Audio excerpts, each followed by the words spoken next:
Every second, 150,000 gallons of water crest the precipice, a liquid avalanche in perpetual motion. This is Niagara Falls, a global icon defined by its thunderous sound and its raw, elemental force. Millions stand at its edge, mesmerized by the spectacle, believing they are witnessing the complete story. They feel themselves shrink, dwarfed by the sheer volume of the world around them. But the story they see is only a surface truth. The bedrock beneath their feet holds another, a narrative of immense ambition carved in secret. Here lies a vast subterranean world, a structure that was built, sealed, and then almost entirely erased from the public mind. More than a century ago, this was already one of the most recognizable landmarks on Earth. Pilgrims of the natural world traveled immense distances simply to feel the ground tremble as the river met its violent, vertical fate. Yet even then, as crowds gazed in awe, another kind of vision was taking hold. Some were not looking at the falls for beauty alone. They were looking at power. The relentless energy of the river was an undeniable fact, and to a new generation of engineers and industrialists, it was an opportunity of colossal scale, waiting to be claimed. To the casual observer, the falls were chaos and motion, water striking rock without pause. But beneath that surface, a revolutionary idea was taking shape. Engineers began to ask audacious questions. How much energy was being squandered with every plunge? How could this untamed force be disciplined, controlled, and, most importantly, directed? The answers they sought would not be found in towers reaching for the sky. They would be found by descending deep into the stone itself. According to long-forgotten reports and local recollections, the first signs were subtle, almost imperceptible. Small, unfamiliar trenches appeared where water once flowed. Narrow channels were meticulously cut into the rock, only to be quickly covered, hidden from view. Whispers circulated that this work was never meant for public eyes. It was quiet, deliberate, and shrouded in purpose. People living nearby reported strange sounds carrying on the night air, the dull, rhythmic impact of tools striking stone, echoing from somewhere deep underground. No one spoke openly of tunnels, but among the laborers, a rumor spread. Water was being guided beneath the surface, bent to a human will. These initial efforts were cautious, exploratory. There were no grand blueprints revealed, no massive structures erected. Instead, small conduits were carved, testing the very principle of control. These channels were shallow, their reach limited, but they proved something that would alter the course of history. The river could be tamed. Once that realization took hold, a profound tension filled the air. Excitement at the prospect of limitless energy grew alongside a deep-seated fear. To interfere with such a monumental fee was being made, not just about a river, but about humanity's place within the world. A decision whose echoes still resonate from the darkness beneath the falls. The land around the Great Falls did not surrender its form all at once. It yielded slowly, almost imperceptibly, in a creeping transformation that belied the violence of the water it contained. While some saw a sublime and terrifying spectacle, others looked down and saw only profit, an engine of progress waiting to be unearthed just beneath their feet. As the years passed, these modest alterations, these quiet incursions into the earth, began to accumulate, creating a new reality carved from the ancient stone. Beneath the mundane surfaces of burgeoning factories, well-trodden paths and open ground, a secret work was underway. Rock was being cut away, piece by piece, in a patient and deliberate assault. According to fragmented reports from the time, the laborers who descended into these nascent tunnels often had no comprehension of the grand design they were serving. They were given instructions, a length of rock to cut, a quantity of orts were converging into something far larger, a subterranean network that would one day seek to tame the river itself. But these early efforts were not a story of unimpeded triumph. The earth and the water resisted. Later accounts, some verified and others passed down as local legend, speak of the formidable limits these first tunnelers faced. The immense pressure of the water seeping through the rock was a force they could not accurately predict. Early channels, carved with immense effort, would suddenly and violently flood, the river reclaiming the spaces stolen from it. In other instances, the very structure of the rock, weakened by their excavations, would shift and groan, forcing panicked workers to seal the passages and abandon them to the dark.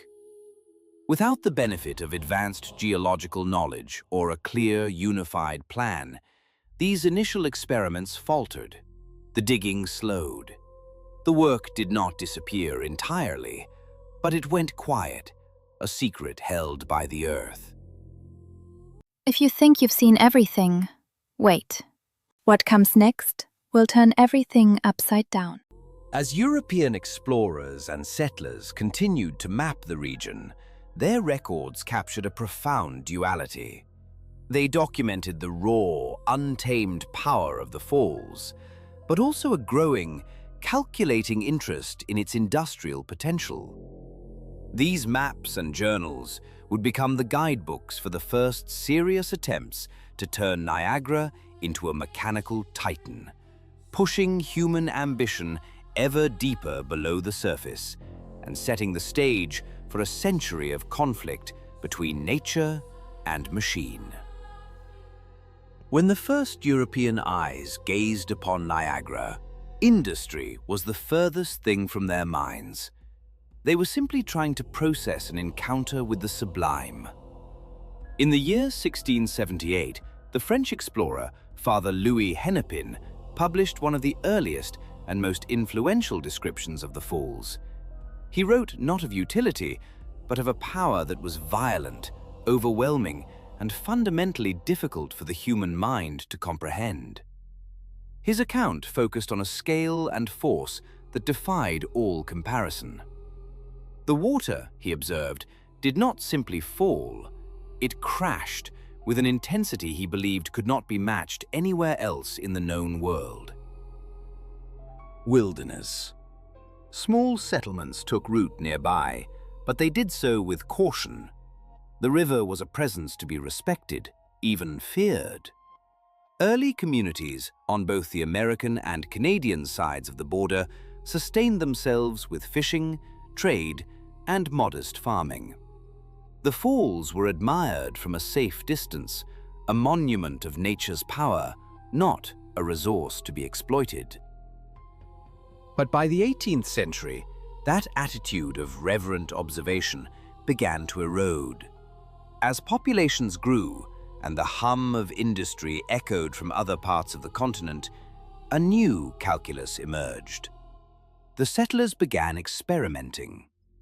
These first forays into harnessing Niagara's power were not the ambitious underground works that had been attempted in secret. They were visible, almost rustic affairs. Simple mechanical mills were built along the river's edge, relying on shallow diversions and open channels to redirect a fraction of the river's immense flow. Wooden flumes and excavated races, exposed to the sky, carried a controlled stream of water to turn simple, groaning water wheels. It was a tentative first step, a negotiation with the river rather than a conquest. Yet, it marked a definitive shift in human consciousness, the moment when the untamable wonder began its long, inexorable transformation into a tool. The earlier structures, fashioned from timber and stone, were elegant in their simplicity. They were easy to raise and, when the inevitable damage came, easy to repair. But their utility was bound by their fragility. They stood at the mercy of the elements, unable to support the immense, burgeoning operations that industry demanded. They were a temporary solution, a foothold in a world on the verge of transformation. As the hum of machinery grew louder and the appetite for production intensified, mill owners began to search for something more permanent, more reliable. Their gaze turned downward, into the earth itself. The first forays were tentative, born of immediate need. Operators began to cut short, crude passages directly into the bedrock, aiming to feed the river's inexhaustible power straight into the wheel pits. These were not grand tunnels, but claustrophobic burrows into a subterranean frontier. Inside these cramped, airless confines, men worked with hand tools, the ring of steel on stone echoing in passages barely high enough for them to stand upright. The rock layers were a chaotic puzzle of shifting strata, and progress was measured in inches, each foot of tunnel a victory against the stubborn geology of the escarpment. Yet, for all their crudeness, these passages represented a fundamental shift in control.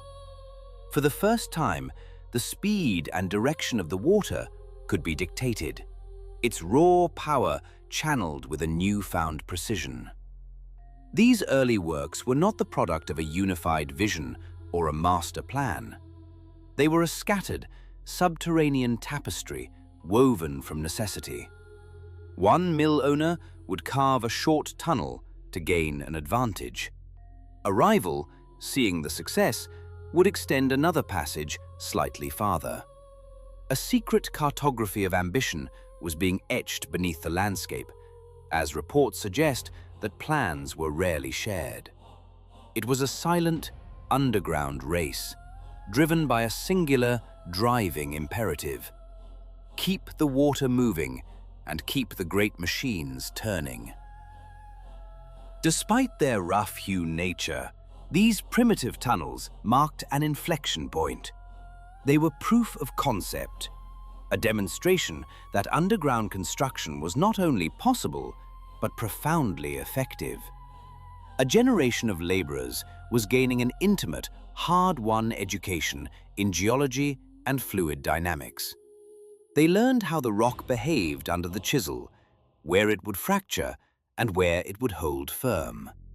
They learned where the water would pool into stagnant reservoirs and where it would surge with dangerous, unpredictable force. By the dawn of the 19th century, however, the limitations of this improvised network became starkly apparent. The industrial appetite of the age was becoming insatiable. Production demands were soaring, and the scattered, undersized tunnels were stretched to their breaking point.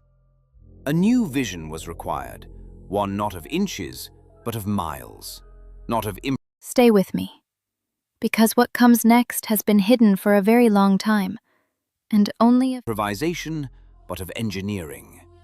This realization would become the crucible for an era of unprecedented ambition, leading directly to the age of great hydraulic canals and systematic underground systems that would forever reshape the region. By the early 1850s, Niagara Falls was no longer seen as a place for cautious experiments. Industry now demanded scale, absolute control, and unwavering reliability. This immense pressure gave birth to the first truly monumental underground engineering project beneath the city.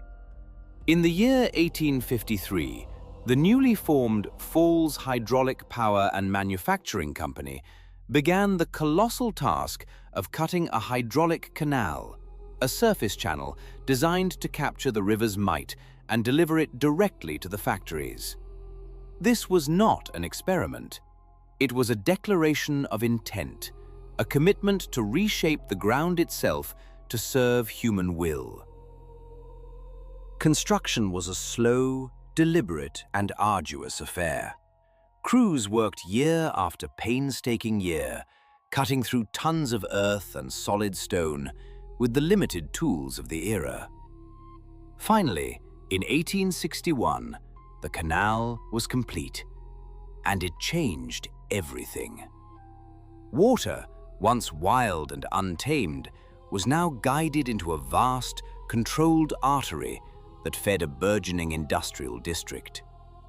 From this main canal, a vascular system of smaller tunnels was meticulously carved, branching off to carry precisely metered flows into the wheel pits deep beneath the factories. These subordinate tunnels were narrow and low, often only 8 to 12 feet high, but they were engineered to maintain a steady, powerful current. In these dark passages, workers relied on hand drills and volatile early blasting powders, their labor slowly but surely shaping a new world beneath the old one. Beneath the surface, a new order was being written in stone, a testament not merely to the power of water, but to the unyielding human impulse to master it.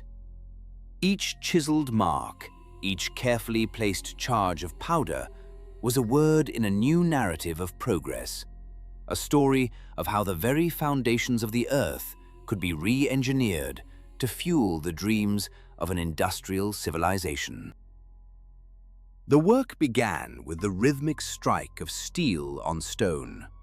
For hours, for days, chisels were driven into the unyielding rock, each blow a testament to human will against geological time.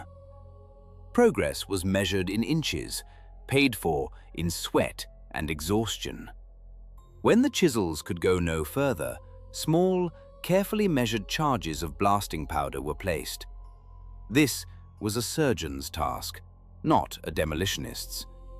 Too much force, and the tunnel, the product of so much labor, could collapse in on itself. Too much force, and the immense pressure of the river above could be unleashed in an instant, a catastrophic flood that would leave no survivors. Every cut was a calculation. The engineers, poring over their diagrams by lantern light, were obsessed with slope and angle. The gradient was everything. If it was too steep, the water would become an uncontrollable torrent, a battering ram of liquid force that could tear the machinery apart. If it was too shallow, the flow would slow, stall, and the great water wheels in the mills above would grind to a halt. In this subterranean world, a single miscalculation was not merely an error, it was a potentially fatal flaw etched into the very bedrock. To command this harnessed power, a system of manual gates was installed, a network of arteries and valves for the industrial heart of the city. Along the dark, echoing raceways, operators stood as sentinels. With the turn of a heavy iron wheel, they could choke the flow to a trickle or open the sluice to a roar. Their hands were on the pulse of the factories above. A signal would come down, a bell, a shout through a speaking tube, and they would adjust the flow, diverting power from one mill to another, ensuring that the paper presses, the grinders, and the chemical vats all received the precise volume of water they required. This level of granular control, a symphony of coordinated manual adjustments, was, according to the records of the era, a marvel of engineering. It allowed machines to run smoother, longer, and more reliably than ever before. As industry boomed, the demand for power became insatiable. One tunnel was no longer enough. Then another was cut, and another. These passages were not isolated conduits. They began to intersect, to connect, forming a sprawling, unseen geography beneath the city streets. Later inspections of these networks would reveal a startling truth. Workers had begun using this subterranean labyrinth as a private thoroughfare, moving between factory sites without ever surfacing, hidden from the public eye. What had begun as a series of simple water routes was slowly, organically, evolving into a secret layer of the city, a hidden world with its own rules and its own dangers. The conditions within this world were brutal. Darkness was absolute, broken only by the flickering, unsteady light of oil lamps that cast long, dancing shadows and consumed the precious air. The constant dampness chilled to the bone. Collapses were a persistent, gnawing threat. The groaning of the rock overhead, a reminder that tons of earth and water were suspended by little more than engineering and luck. A sudden leak, a fissure in the rock, could turn a passage into a high-pressure death trap in minutes. Yet, for all the risks, the work never stopped. The hunger for power from the factories above was relentless, and these tunnels were their lifeblood. Entire industries rose on the promise of the water flowing invisibly beneath their floors. Paper mills, dependent on the steady, consistent motion of their presses, flourished. Chemical works, which required stable, uninterrupted energy to maintain their volatile processes, became regional titans. The fate of a business, the livelihood of hundreds of workers, depended entirely on the unseen channels below. Few of the city's visitors, few of its own residents, had any inkling that as they walked the bustling streets, a vast and powerful industrial engine was operating just feet beneath their shoes. But by the late 19th century, the limits of this mechanical age were becoming clear. Water power, for all its brute strength, Welcome to my channel. If you're fascinated by hidden truths, lost civilizations, was tethered to the river. It could not be transported, could not be scaled beyond the reach of the canals. A new kind of power was needed, something more flexible, more potent, something that could be sent for miles. The search for this new energy would push underground construction to an entirely new scale. It would also ignite a global conflict of ideas, a war fought not with armies, but with currents. At the center of the debate stood two titans: Thomas Edison, the champion of direct current, effective but limited to short distances, and Nikola Tesla, whose vision for alternating current, backed by the industrial might of George Westinghouse, promised to send power across continents. The argument was fierce, a battle for the very shape of the future. And it was here, at Niagara Falls, that the debate would be settled. The rock that had been carved for water would now be carved for a new, invisible fire. The next generation of tunnels would not carry rivers, they would carry the electricity that would illuminate the world. To harness the titanic power of Niagara was to attempt the impossible. It required a feat of engineering on a scale never before conceived: absolute dominion over the movement of water. Engineers turned to the falls not for their beauty, but for their brutal consistency. In their ceaseless, thunderous cascade lay a promise of unmatched reliability. Earth itself, an excavation of subterranean channels that were among the largest of their time. The Adams Power Plant No. 1, the first great hydroelectric project at Niagara, demanded ardor once it had surrendered its energy to the turbines and guided back toward the river, all without disturbing a single blade of grass on the surface. Deep within the gorge, crews of men began to carve a passage, a chasm roughly 18 to 20 feet high, cut directly from the bedrock. Its profile was not accidental. The elegant, curved arch of a horseshoe was chosen to coax the water into a smooth, efficient flow, while simultaneously distributing the crushing weight of the rock above, ensuring stability against unimaginable pressure. Progress was measured in feet and paid for in sweat and fear. The excavation was a slow, perilous affair. Workers armed with little more than muscle and dynamite chipped away at the ancient stone. Controlled blasts echoed through the darkness, a delicate and terrifying calculus. A misjudged charge, as period reports attest, could send fractures spiderwebbing through the surrounding strata, or worse, unleash a sudden, catastrophic leak. As they advanced, a fragile skeleton of timber supports held back the immense weight, a temporary reprieve until the permanent linings of brick and stone could be laid, especially in the weakest, most treacherous sections. Every foot gained was a victory against the constant threat of flooding, the groan of shifting rock, the ever-present possibility of a cave-in. When it was complete, the tunnel became a hidden river of immense power. Tens of thousands of gallons of water, a torrent equal to a small river, surged through its dark confines every second, entirely unseen by the millions who marveled at the falls above.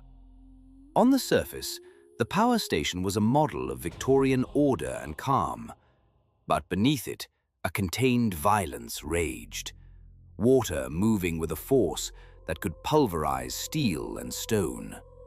Some of its own creators reportedly harbored quiet fears, wondering if the walls could withstand the relentless stress year after year. The moment of vindication arrived on the 16th of November, 1896. A current, born in the heart of Niagara, traveled more than 26 miles to the city of Buffalo. It was a revolution delivered by wire. The world watched, and in that instant, the great war of the currents was settled. Alternating current had triumphed. Factories hummed to life. Street lamps pierced the urban night. The abstract dream of centralized, far-reaching power was now an undeniable reality.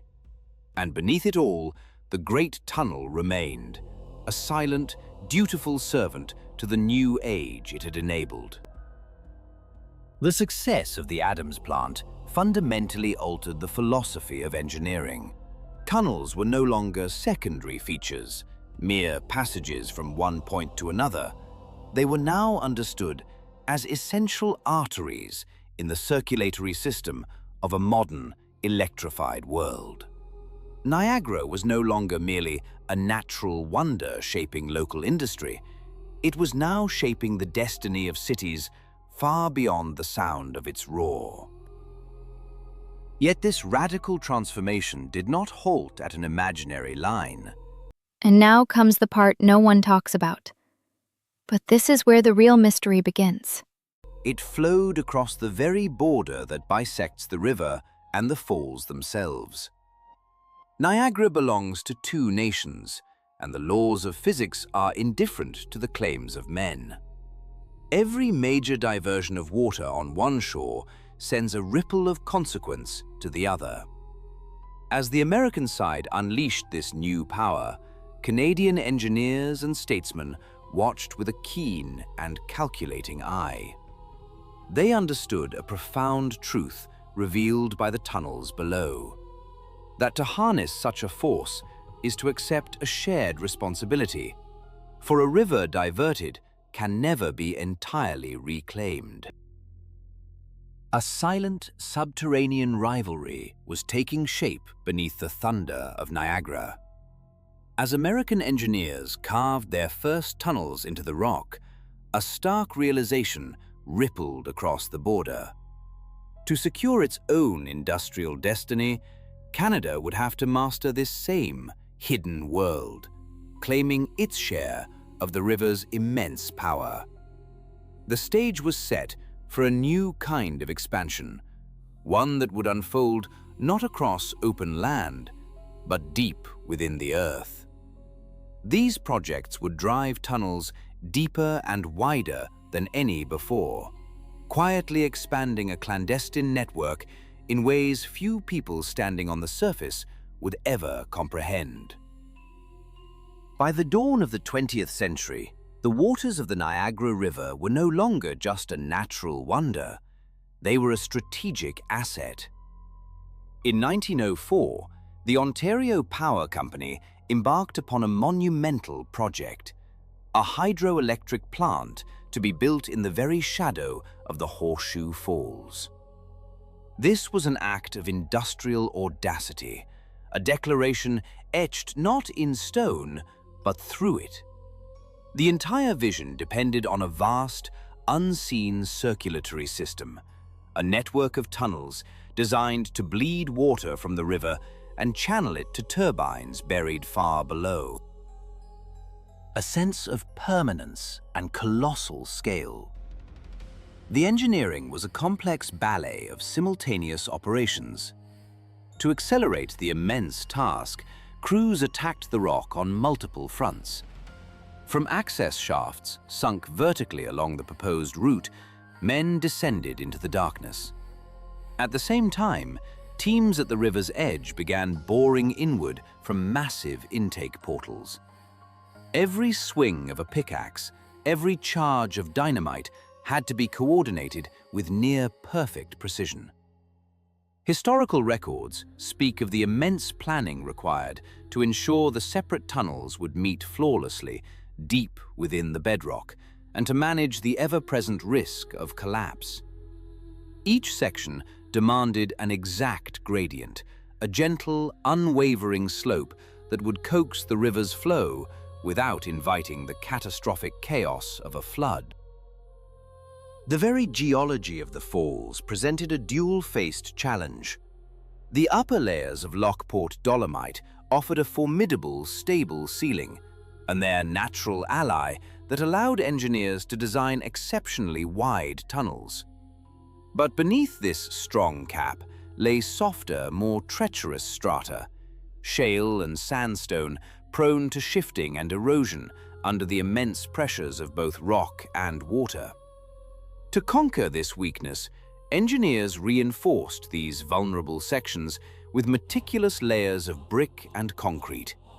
It was a slow, deliberate process, a painstaking application of human ingenuity against the silent, grinding forces of nature, ensuring the tunnels could withstand the relentless power of the river for a century to come. The main artery of this system stretched for more than 2,000 feet. From this central conduit, lateral branches diverted the flow, feeding 15 individual turbine draft tubes hidden beneath the powerhouse floor. At the very beginning of the journey, massive steel gates were installed at the intake points, acting as the system's primary control. With these, operators could regulate the torrent, managing pressure and guaranteeing that the turbines spun at their most efficient speed. When fully operational, this subterranean river was capable of moving tens of thousands of cubic feet of water every second, an invisible, unstoppable force harnessed for a new age. Deep in the Earth's embrace, the true engine of this enterprise was human muscle and sheer will. A legion of immigrant workers, Italians, Poles, Hungarians, endured grueling shifts in the damp, perpetual twilight, their world illuminated only by the flickering glow of lanterns. They wielded hand tools, drilling into the rock face, chiseling its contours, and shaping the very bones of the earth. In certain sections, the unyielding stone was fractured with early, volatile explosives, a perilous task requiring precise timing to prevent deadly cave-ins. The work was exhausting, a relentless physical trial waged in a perilous, confined world. Yet, inch by painstaking inch, the tunnels took shape, a testament to the endurance of those who carved them. Once this hidden network was complete, its impact became profoundly visible on the surface. The power it generated pulsed outward, electrifying not just the powerhouse, but the very fabric of society. It lit up factories, propelled streetcar systems, and fed the nascent electrical grids that were beginning to connect the towns and cities of southern Ontario. An entire region was being transformed by a force it could not see. A river diverted from its ancient path to flow through a man-made underworld. It remains a quiet monument to an era of ambition, a reminder that the foundations of our modern world are often built in darkness, by hands that history rarely remembers, upon a landscape we have reshaped from the inside out. In the shadow of the Great Cataract, a second river once flowed, unseen and unheard. Carved from the bedrock by sheer will and dynamite, this subterranean network was a declaration of sovereignty. And now comes the part no one talks about. But this is where the real mystery begins. A Canadian answer to the industrial might rising on the American shore. It was a symphony of stone and water, designed to harness the titanic energy of Niagara and channel it into the burgeoning mills and factories of a nation coming into its own. For a time, it was the lifeblood of a region, its reliable pulse of power a guarantee of progress. But the relentless march of the 20th century casts a long shadow, even into the deepest, darkest tunnels. A new philosophy of power began to emerge, one of centralization and monumental public works. The intricate, privately built conduits, once marvels of engineering, were slowly rendered obsolete by new regulations and grander state-sponsored hydroelectric projects. The very logic that had called them into existence now condemned them to irrelevance. The decline was not sudden, but a slow, silent erasure. One by one, the arteries of industry were methodically severed. Watergates were sealed shut. Chambers that had once echoed with the roar of a captive river were choked with rubble, filled to stabilize the foundations of the modern world being built directly above. Portions were simply abandoned, their stone mouths bricked over, their existence fading from maps and then from memory. A geological stratum of human ambition was being buried beneath the asphalt and steel of a new age. The ground, to any casual observer, appeared solid, unremarkable. Yet beneath it, an entire industrial empire lay dormant, frozen in the dark. For decades, this underworld slumbered, its entrances sealed, its passages flooded and treacherous. It became a realm of myth, a ghost story for a modern age. Whispers circulated among locals and construction crews, tales the phantom clang of a dropped tool echoing from a sealed manhole, of strange drafts carrying the scent of damp earth and rust through cracks in old foundations. The network became a repository for the region's anxieties and its imagination, a dark mirror to the brightly lit world above. Then, in the year 2018, a team of engineers and archaeologists arrived, armed with ground-penetrating radar and century-old schematics. Their mission was modest: to survey the industrial lots near the falls, to trace the faded lines of known conduits, and perhaps confirm the structural integrity of the ground. They expected to find remnants, fragments of a forgotten system. What they found was a lost civilization. Breaching a long-sealed access point, their lights cut through an oppressive, absolute darkness that had not been disturbed for generations. The air was heavy, cold, and thick with the smell of decay and time itself. Before them lay not just a tunnel, but a vast, ossified kingdom. Ghostly silhouettes of machinery stood sentinel in the gloom. Rusted turbines, each the size of a small cottage, sat frozen in place, their iron bodies cloaked in the slow work of corrosion. Heavy piping, abandoned tools, and spools of cable lay scattered as if the workers had simply vanished mid-shift. It was a Pompeii of the industrial age, perfectly preserved by its own burial. The ground beneath our feet is never truly solid. It is a library of forgotten stories, of ambition-stiment to the cyclical nature of progress, a reminder that every future is built upon the bones of a past it seeks to supersede. And sometimes, in the quietest, deepest places, that past is not gone at all. It is merely waiting to be rediscovered. Beneath the ceaseless roar of Niagara, a forgotten world lay sealed in darkness.